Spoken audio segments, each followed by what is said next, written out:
out his public threat. We may all soon be witness to a military assault so generationally and intentionally brutal that war crimes aren't just possible, but they become U.S. policy. But again, that is only if you take Donald Trump at his word. That's risky. In the lead up to his 8 p.m. Eastern deadline for Iran. In a morning message, wholly unlike anything ever uttered by any American president under any circumstance ever, Donald Trump posted this, quote, "A whole civilization will die tonight, never to be brought back again. I don't want that to happen, but it probably will. However, now that we have complete and total regime change, where different, smarter, and less radicalized minds prevail, maybe something revolutionarily wonderful can happen." All caps, who knows? That message, which is in and of itself crazy and contradicts itself over the course of fragments and sentences, did have the impact of sending a tremor across the globe, the aftershocks of which we're still registering as we come on the air. First, as it relates to the possibility of a peaceful resolution, the Wall Street Journal cites Middle Eastern officials in reporting this, that Iran cut off direct communications with the United States of America over that post, though talks with ceasefire mediators continue. A state-run Iranian newspaper is denying such reports, although two diplomats from the region tell MSNOW that the chances of the U.S. and Iran reaching a deal before tonight's deadline today are low, and that the two sides remain far apart in the talks. As embassies across the Middle East urge American citizens there to take care, hundreds of Iranians are assembling at sites of major infrastructure. They're forming human shields at the behest of some Iranian officials in front of power plants that could be the targets of U.S. strikes. A separate Iranian news agency reported earlier that air defenses have been activated over Tehran, with fighter planes flying low over the city. Meanwhile, U.S. Central Command published this video earlier. It's a video of Navy jets taking off from the USS Abraham Lincoln in the region. Again, Donald Trump has created a worldwide tinderbox, and the most optimistic interpretation of all of it is the taco thing, that Trump is simply indulging in a style of negotiation for which he's advocated before. It's also called the madman theory, a geopolitical strategy that elevates unpredictability above other infinitely more reasonable orientations. But whether or not Trump follows through or punts the deadline or finds an off-ramp or strikes a deal, we should be clear-eyed about what is an historic nexus today of bright red lines that have already been crossed. For the Iranian people to threaten that, quote, a whole civilization could, quote, die tonight? For Donald Trump, who put that in writing and posted it? For the people around him who let him? The president constantly campaigning for peace prizes? Crucially, for some of Donald Trump's characteristically unwavering supporters, people who hung in there with him after January 6th, after COVID. This afternoon, some of those very same people, some of the loudest ones, are spending the final hours before Donald Trump's promised assault pleading with Donald Trump. The only way they know how, over the airwaves. Here's Trump loyalist Senator Ron Johnson. I am hoping and praying that President Trump this really is bluster. I do not want to see us start blowing up civilian infrastructure. I do not want to see that. We are not at war with the Iranian people. You know, we are trying to liberate them. So they're the Ron Johnsons, but they're also the Tucker Carlsons, conservatives, going so far as to publicly urge top officials at the Pentagon to consider refusing Donald Trump's orders should he advocate for the use of weapons of mass destruction. Watch. Unless somebody puts the brakes on right away, we're going to wind up in a place that we can't even imagine. Not just Iran, us and the rest of the world. And so that means, because this is obvious to anyone who's paying any attention, that if you work in the White House or in the U.S. military, now it's time to say no, absolutely not, and say it directly to the president, no. In case you're thinking about using some weapon of mass destruction against the population of Iran, in whose name we liberated Iran, we killed their religious leader for their benefit. Do you remember that? This was last month. Those people who are in direct contact with the president need to say, no, I'll resign. I'll do whatever I can do legally to stop this because this is insane. And if given the order, I'm not carrying it out. Figure out the codes on the football yourself. Because everything hangs in the balance right now. This is not hysteria. This is 100% real. This is not hysteria. This is 100% real. Quote from Tucker Carlson. Now, even if the situation doesn't rise to that level, and Americans of all political persuasions, people around the world certainly are hoping that it does not, as we said, a lot of damage has already been done. In the words of historian Timothy Snyder today, quote, whatever happens tonight, the president, by saying such things, has already changed the world for worse, has already made acts of mass violence more likely. If we are Americans, he has already changed our country. He has changed us because he represents us. We voted for him, or we didn't vote for him and allowed him to come to power, or we didn't do enough to stop him. These words are America's words until and unless Americans reject them, end quote. Joining our coverage, retired Army Major General Randy Manner. He served as Deputy Commanding General in Kuwait and acting Vice Chair of the National Guard Bureau. Also joining us, writer and editor at Protect Democracy, Amanda Carpenter's here. Also joining us, staff writer at The Atlantic, video podcast host David Frum is here. General Manner, I start with you. Your thoughts? Just like you were explaining in your opening monologue, this is very disturbing that the leader of the free world is essentially speaking words that are identical to those of war criminals. It's extremely disturbing. And I will tell you that I think the chances of anything happening at 8 p.m. tonight are close to zero. Why do I say that? Because I think that the right people will stand up to him to say, no, these words of your threats against eliminating a civilization are not going to happen. I believe that. I think there'll be some way that he will figure out by one way or another not to go down that way. I think even the closest people around him, except for the zealots, are starting to see that we have a president who is, quite frankly, perhaps not thinking clearly or straight and acting on behalf of the United States and our people. So I'm very, very concerned about this relative to our military, relative to the world. What does the military do? I mean, Tucker Carlson has a lot of people listening who are active duty members of the military. I mean, they don't live in a silo where the only person they hear from is Donald Trump. They live in the world and they listen to podcasts, and they've heard Joe Rogan rail against the Iran war for weeks now. They've heard Tucker Carlson advocate for, if you work in the White House or the Pentagon, resign or refuse. What do those statements from deep inside Trump's highest profile members of his coalition, what do they mean to active duty members of the military? I think it's more clear than ever before, this concept of following, that you're not supposed to follow illegal orders. I have already indications that many targets that were recommended by the Secretary of Defense were rejected by CENTCOM, that they were civilian targets.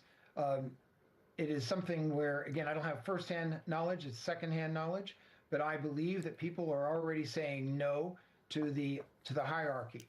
The CENTCOM commander is walking a very thin line where he is trying to do the best he can to implement military objectives as he understands them without getting fired, is the best way to put it. In the same way that the Secretary of Defense has already fired several other senior Army officers during times of war, which is unprecedented, by the way, for no apparent reason.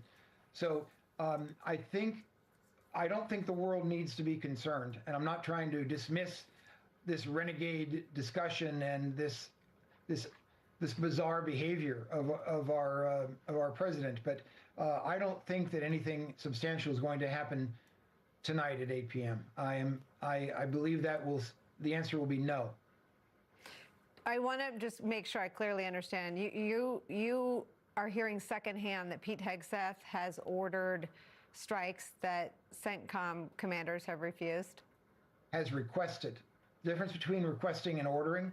In other words, the idea that infrastructure is being targeted. I think that one about the bridge, this is my personal opinion, that fell in the gray area, that it is not being used presently by civilians because it doesn't exist yet. It was under construction. And so therefore, perhaps that was one that was permitted. The idea of attacking bridges that are clearly, overwhelmingly for civilian use would be a war crime, and that the planners in CENTCOM would not permit that. That is what I am hearing, again, secondhand. So I believe that there are very subtle pushbacks that are already have been occurring to go after military targets. So it's almost like, instead of this one, this is the target that you should be looking at. And so it's almost like these are not the droids you're looking for, using a Jedi mind trick. I hate to be quite so comical about it, but I think that's what's going on, is that there is this very quiet resistance to be able to say, let's get this in military lanes, not attacking the civilian infrastructure. I don't know what would happen if indeed the president was to order attacking civilian targets.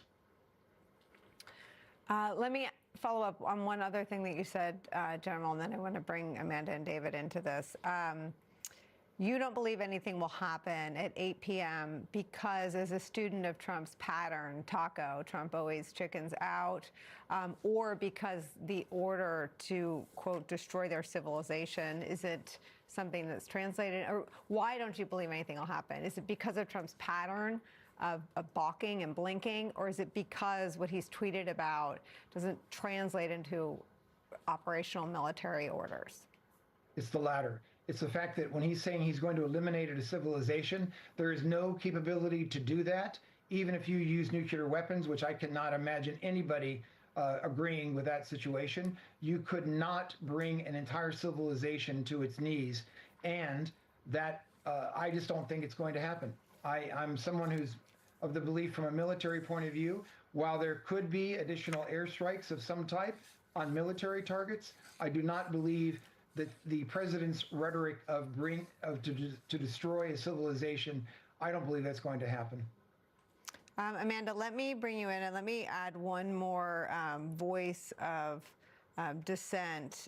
Again, I am not platforming Alex Jones for any reason other than he's a high-profile surrogate, really, for Trumpism and Trump's message. And here he is responding to Trump's post today. But currently, Trump, with this Iran war and the energy crisis and the PR disaster, I mean, the North Korean dictator doesn't talk like this. He talks like a supervillain from a Marvel comic.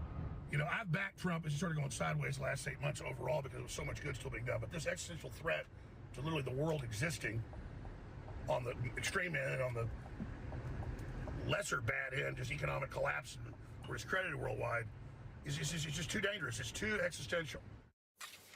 And let me just add this. Marjorie Taylor Greene posted, quote, 25th Amendment, not a single bomb has dropped on America. We cannot kill an entire civilization. This is evil and madness.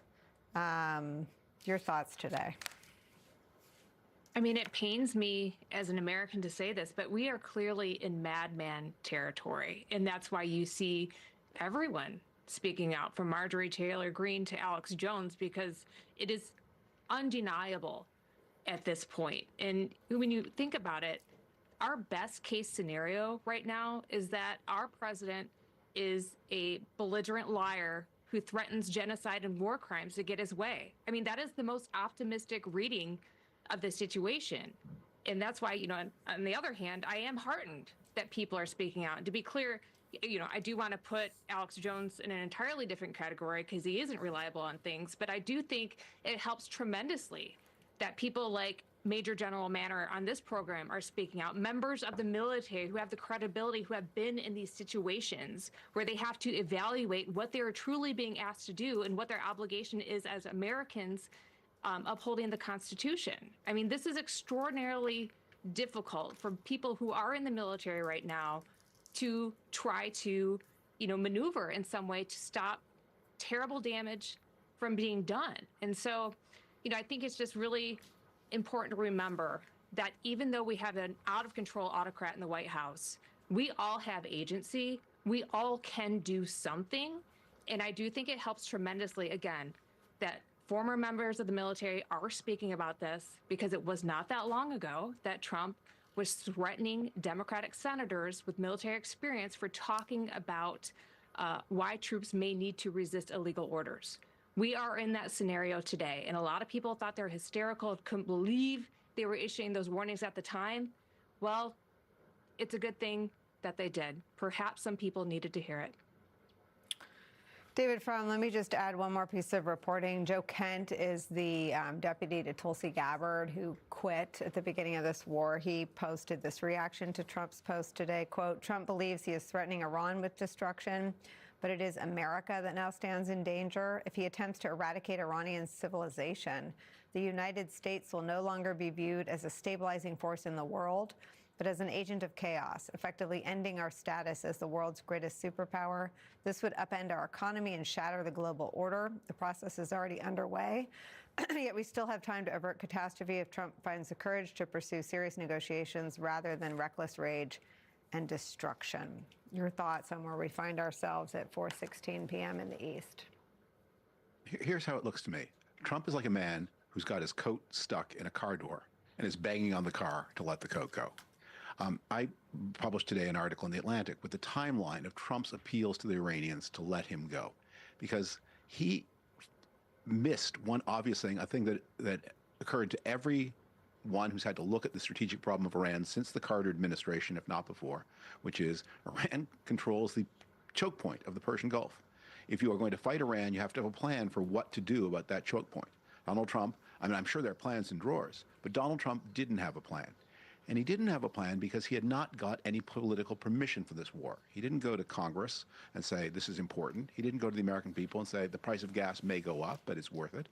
He just went ahead and did it without talking to anybody. So as gas prices have risen past $4 a gallon in the United States, as diesel prices have risen, as fuel prices go up, as food prices go up, as all other prices go up, as the world economy seems to be heading toward a recession, he thought, oh, I should have thought about that choke point problem. And he's now appealing to the Iranians to let him go. So he began, he demanded on March 9th unconditional surrender. He began begging for negotiations on March 21. And his pattern, as I detail in The Atlantic today, is he joins increasingly desperate-looking begging with increasingly fearsome-sounding threats. And the threats are in part a coping mechanism for him to conceal the fact that he's actually begging to be let out of a dilemma of his own making. Because while the Iranians are obviously the Iranian regime taking tremendous tactical damage, the world economy is suffering.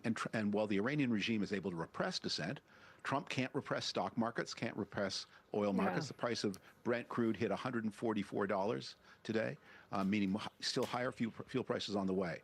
So he's actually, for all of his fearsomeness, you need to see this as a pathetic act. He is begging the Iranians, please let me go. And if you don't, I'll do terrible things. But the threats keep escalating, but the deadlines keep being postponed. The original deadline was March 23rd, then March 28th, then April 6th, then April 7th, and now April 8th. And I think it's probably a good guess that Trump will find a way to postpone this again, because bombing Iran in the most horrific, criminal way, it won't solve the problem, which is they have drones on the North Shore of the Persian Gulf. They can stop tankers from coming, and the price of oil is rising and rising and rising, and the world economy, including the American economy, is heading toward recession. Amanda, I want to see if you agree with your other two panelists that at 8 p.m. nothing will transpire militarily in Iran. But I guess my question for all of you is, what happens at 8:01? I didn't predict that nothing will happen. I'll say that it doesn't get his coat out of the car door. Right. What he needs is a resolution. What do you think he does at 8 p.m.? Well, I have to quote someone who was asked a similar question. I am not an expert in abnormal psychology.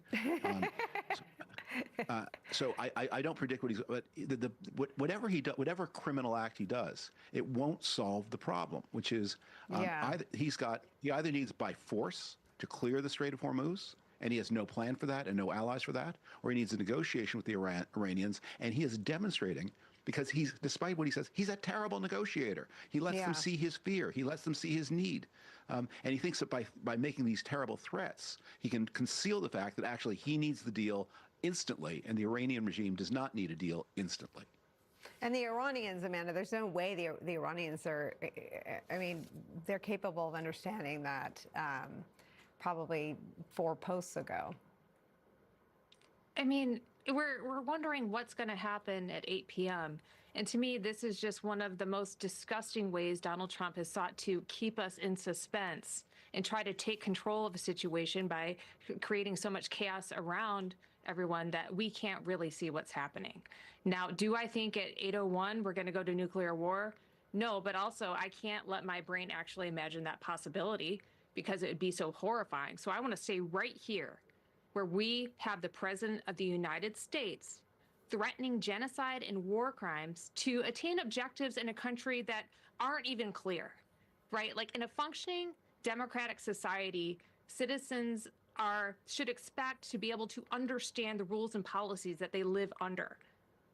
Can anyone understand, if you actually follow the president's statements, why we are on the brink of some kind of escalation of war in Iran? You can't. Like, I've looked at all Trump's statements. He says, you know, we don't care about the Strait of Hormuz. Oh, we have to buy. We say that we're winning the war. Oh, wait, some planes went down and now, you know, we're escalating a war that we never had. You cannot make sense of the situation. And that is the very problem that we are in. This is why it's madman territory, and it has to be stopped. I mean, we do have checks in the system.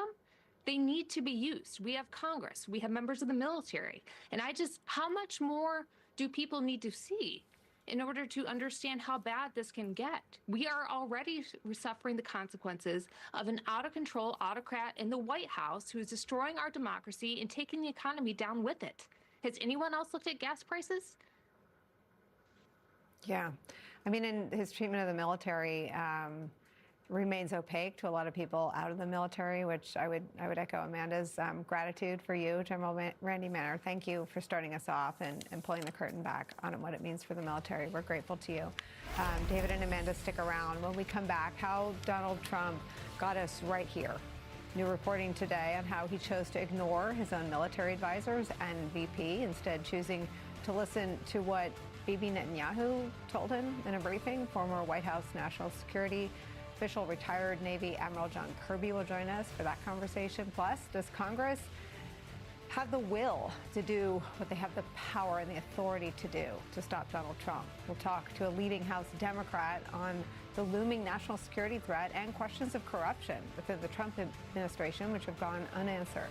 And later in the broadcast, how Trump's threat to wipe out an entire civilization, essentially a war crime, endangers the American military and serves as a major test for the rank and file, who, as we've been discussing, were warned about the dangers of following illegal orders. We'll get to all of that and much more when Deadly White House continues after a quick break. Don't go anywhere. And audacious threats against Iran's, quote, whole civilization.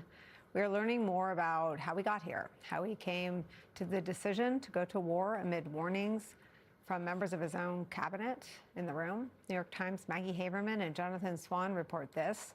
In the Situation Room on February 11th, Israeli Prime Minister Benjamin Netanyahu made a hard sell, suggesting that Iran was ripe for regime change and expressing the belief that a joint U.S.-Israeli mission could finally bring an end to the Islamic Republic. The Times also reports that at one point, Trump turned to General Kane, the chairman of the Joint Chiefs, and said, quote, "General, what do you think?" General Kane replied, quote, "Sir, this is, in my experience, standard operating procedure for the Israelis. They oversell, and their plans are not always well developed. They know they need us, and that's why they're hard selling," end quote. I want to bring in someone who's been in these rooms for these types of high-level discussions. John Kirby's here. He was the press secretary for the Pentagon. He served as a spokesperson for both the State Department and the National Security Council. Before that, he was Rear Admiral in the Navy. Now we are so lucky and happy to say he's an MSNOW national security analyst. Welcome to the family. We're so happy to get to talk to you on these occasions. Thank you, Nicole. Good to be with you. I wonder what your thoughts are in reading through This careful reporting from Maggie Haberman and Jonathan Swan, two journalists that I'm sure you sparred with over the course of your career, they get to a specific point where Donald Trump, who's remade national security agencies, including intelligence agencies, in his image, and it's John Ratcliffe, as the head of intelligence, who assesses the Israeli objectives, at least half of them, as, quote, farcical. And we proceeded anyway. How does that happen? Well, I think part of the reason it happens is you don't have the normal National Security Council procedures for helping the president and senior officials make policy decisions. I mean, normally in a normal NSC process, you've got the deputies from all the security agencies getting together and working through options, and that gets presented to the principals of all those agencies, and then you bring the president in and provide the options, and usually there's a more robust debate, which is more inclusive of more people in the cabinet. I noted in that New York Times piece that, you know, the Commerce Secretary and the Treasury Secretary weren't present for some of these very critical discussions about the effect that this war would have on the global economy. So I get the sense that they aren't running a normal process, and I know that they have decimated the ranks of the NSC. The staff is much smaller than it was. Not that it didn't need to be maybe trimmed a little bit, but it's been pretty well decimated, and they're just not having these kinds of interagency discussions that they should have had to help lead to a better decision. Now, look, part of that is based on the commander-in-chief. He gets to decide who's going to give him advice and how he wants that advice presented, and it's not clear to me that this particular commander-in-chief really values that inclusive, that more deliberative process that previous presidents have implemented. Let me read a little bit of this reporting that I think brings to life what you're describing. Intelligence officials who had deep expertise in U.S. military capabilities. They knew the Iranian system and its players inside and out. They broke down Netanyahu's presentation into 4 parts. First was decapitation, killing the Ayatollah. Second was crippling Iran's capacity to project power and threaten its neighbors. Third was a popular uprising inside Iran. Fourth was regime change, with a secular leader installed to govern the country. U.S. officials assessed the first 2 objectives were achievable with American intel and military power. They assessed that the third and fourth parts of Netanyahu's pitch, which included the possibility of the Kurds mounting a ground invasion of Iran, were detached from reality. When Trump joined the meeting, Ratcliffe briefed him on the assessment. CIA director used one word to describe the Israeli prime minister's regime change scenarios, quote, farcical. At that point, Rubio cut in, quote, in other words, it's bullshit, end quote, he said. Trump today used the words regime change in his post, and he's been speaking to the Iranian people about staying inside. I mean, he doesn't seem to have accepted the analysis, again, of his own intelligence agencies on the second 2 points, where they call it, quote, farcical. Rubio translates for him and calls it bullshit. What is your sense of Laura Ingram's indictment of Donald Trump, where Laura Ingram said on the air, quote, it's not clear he can take information in? Well, this is the same commander-in-chief who has said on more than one occasion that he knows more than the generals and admirals, and that he trusts his instincts. And I think that's exactly what that piece shows, is that that the decision-making process isn't done in a normal way. Now, I was glad when I read the piece, assuming the reporting's true, and I'm certainly in no position to challenge that both the Secretary of State and the CIA director provided that sort of blunt assessment of the Israeli plans and intentions. That's good, that they felt empowered and able to be that honest with President Trump. I think that's healthy. But again, you're talking about a decision-making process which is determined by the leader, that is not necessarily inclusive and deliberative, and then you end up getting to a point where, you know, the objectives are muddled and they're not very clearly articulated to the American people. One day it is regime change, the next day it's not. One day it's 2 to 3 weeks, and next day it's we've won, it's over. I mean, we're all over the map here on the messaging, and that's another big reason why not only have we not necessarily achieved the objectives that we wanted to achieve at this point, but that the American people are generally not in support of this war. General Randy Manner said in the last block that Pete Hegseth is recommending targets, and different targets are being recommended that may have less consequences for civilians. Are you hearing anything about Hegseth's conduct and how the men and women of the military are dealing with it? I haven't heard that particular anecdote, so I can't validate that. But in conversations I've had with folks, it's clear to me that the U.S. military, the uniformed leadership, they know the line between legal and illegal orders, and they know where the line is between war crimes and justifiable military targets. And my sense is, and I've known Admiral Cooper a long, long time, and I'm sure that General Kane is in the same mold, that if they're going to recommend a target set to the President and to the Secretary of Defense, it's going to be a target set that holds water in terms of legality and scrutiny. Now, that doesn't mean that, Nicolle, that some civilian targets won't be deliberately hit. It means that if they are hit, they will be able to prove that they were also dual use. In other words, that the IRGC or the Iranian military were also using that facility or that bridge, or at least a portion of it. And I'm confident that they're working through that targeting analysis in the appropriate and legal way. Now, again, whether it's executed that way, I think we have to wait and see. But our military leaders, they know where this line is, and they know what the danger is of crossing it. What do you think happens at 8 p.m.? I don't know. I mean, I heard the previous segment. I'm not smart enough to make a prediction. I hope that what happens at 8 p.m. is we get some word that there is in fact a ceasefire